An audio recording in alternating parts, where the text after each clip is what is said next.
Assalamualaikum warahmatullahi wabarakatuh. Perkenalkan, nama saya Nida Ademulani.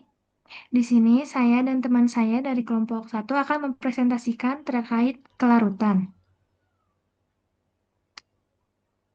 Next,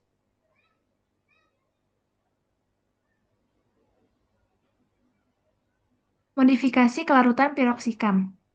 Di sini pengembangan sistem kristal menggunakan koformel hidrofilik nikotinamid untuk meningkatkan bioavailabilitas obat BCS kelas 2. Next.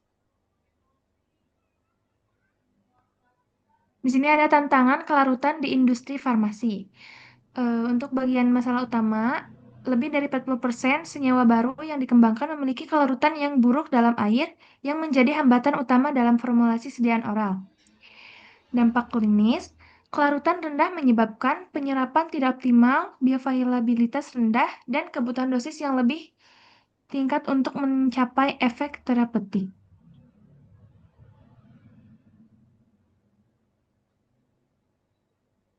Selanjutnya akan dijelaskan oleh teman saya.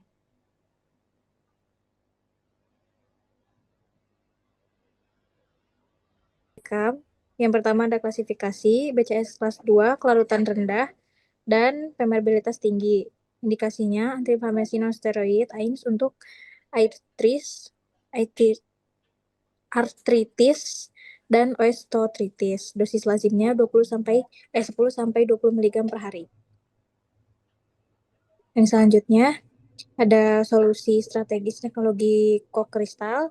Yang pertama ada definisi kristal padat yang terdiri dari 2 atau lebih komponen molekul netral yang berbeda dalam satu kisi kristal.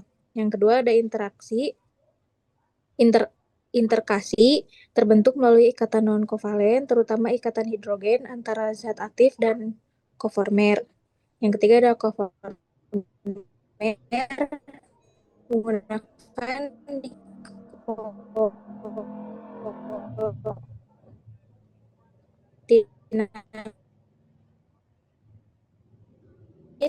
sebagai koformer hidrofilik amida yang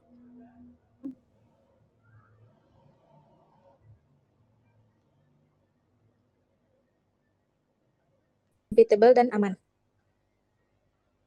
Selanjutnya akan dijelaskan oleh saya sendiri yaitu alur pembuatan kokristal. Yang pertama persiapan. Piroksikam dan nikotinamid rasio equimol 1:1. Yang kedua solubilisasi penambahan pelarut etanol 96% hingga larut. Yang ketiga metode grinding. Solvent drop grinding versus grinding murni. Yang keempat karakterisasi. Uji titik lebur dan analisis FTIR. Selanjutnya, karakteristik fisik sediaan. Observasi organoleptis kokristal yang dihasilkan menunjukkan bentuk fisik yang berbeda dibandingkan campuran fisik biasa.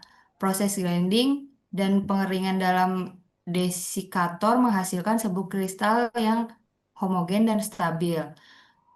Metode yang diterapkan ada dua, yaitu solvent dop grinding dan grinding kering.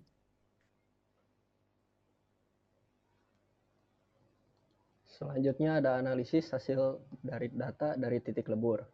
Penurunan titik lebur mengindikasikan terbentuknya fase kristalin baru atau kokristal yang memiliki energi kisi yang lebih rendah, yang memudahkan pelarutan. Senyawanya piroksika murni dengan titik lebur 198 Celcius, statusnya kontrol standar, nikotinamid atau koformer 128 Celcius, statusnya kontrol koformer, kokristal atau solvent drop, titik leburnya 180, statusnya terbentuk kokristal, dan terakhir kokristal atau grinding, titik leburnya 175 Celcius, statusnya terbentuk kokristal.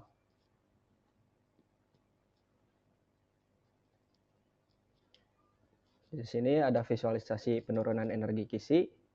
Piroksika murni mempunyai penurunan energi kisi sebesar 198 derajat Celcius, solvent drop grinding 180 derajat Celcius, grinding kering 175, nikotinamid 128. Penurunan titik lebur pada kokristal dibandingkan piroksika murni menunjukkan perubahan karakteristik termal akibat modifikasi struktur fisik. Selanjutnya akan dilanjutkan oleh rekan saya. Oke, di sini saya akan melanjutkan. Di sini ada analisis spektroskopi FTIR, pita serapan spesifik. Yang pertama itu ada gugus CO terlihat pada 1712 cm min 1. Yang kedua ada gugus C min 0 terlihat pada 1284 cm min 1.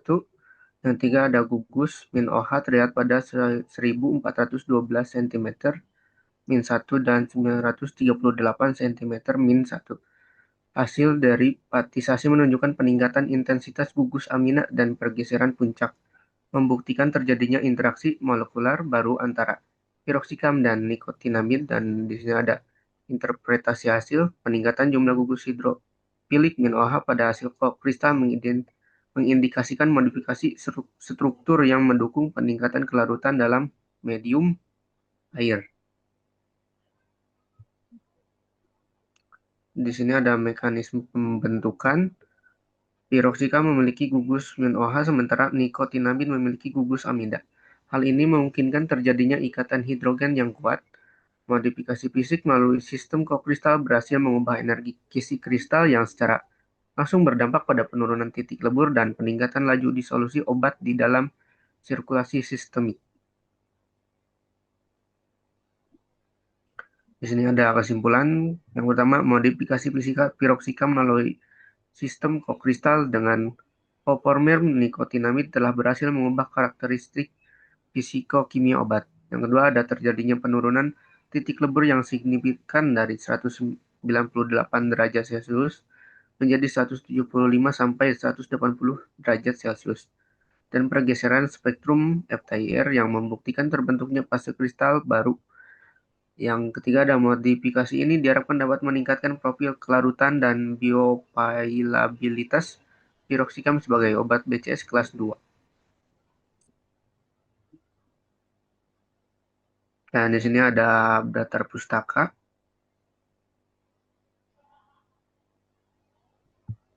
Mungkin cukup sekian dan Mungkin itu terima saja kasih. yang dapat kami sampaikan pada pertemuan kali ini. Terima kasih. Mohon maaf apabila ada kesalahan kata. Terima kasih. Wassalamualaikum warahmatullahi Warahmatullahi wabarakatuh. wabarakatuh.